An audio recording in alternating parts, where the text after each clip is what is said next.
سيتم التشويش في حاجه اسمها تسليط، سيتم التشويش على المخ من اجل الاتيان ببعض الافكار ليست خاطئه ولكنها الخارجه عن المالوف اللي انت بتعمله دلوقتي. بالظبط، الكلام الفضائيه صحيح. التشويش اللي انت بتعمله على لا مش دلوقتي، بعدين الكلام ده مسكوب في نبوءات. هو ده رئيس مصر القادم احمد شاهين. بقول لحضرتك الكلام ده موجود، النجم ده موجود.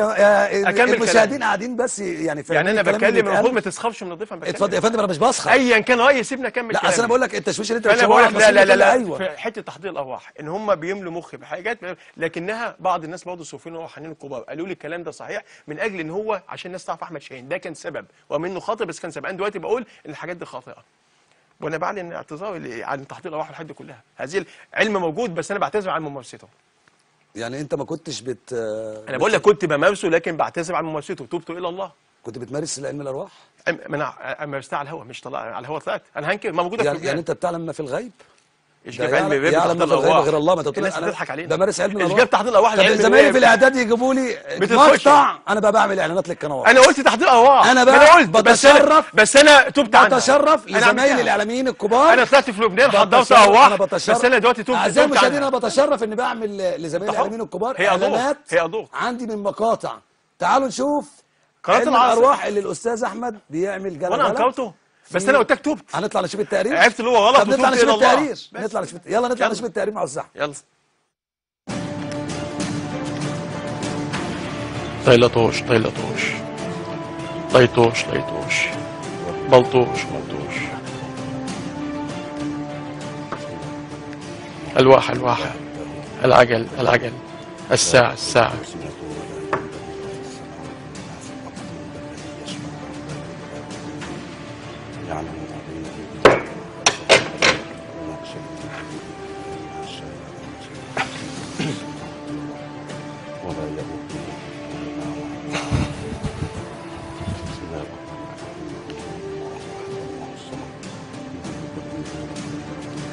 في حالة وقوع حضور روح الأموات على البندول أن يتجه إلى ييس أو نعم.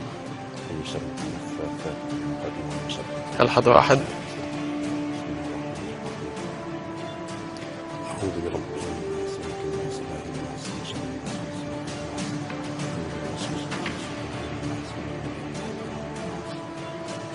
نعم.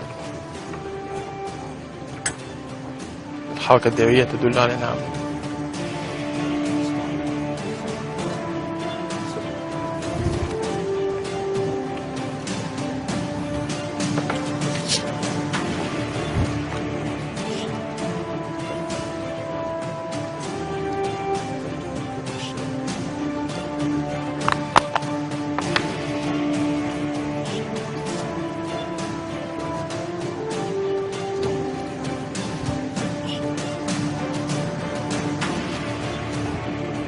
رئيس صدام حسين.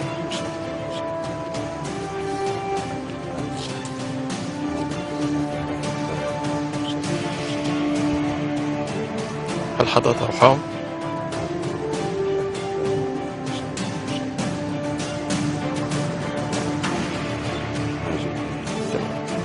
السلام عليكم. تفضل.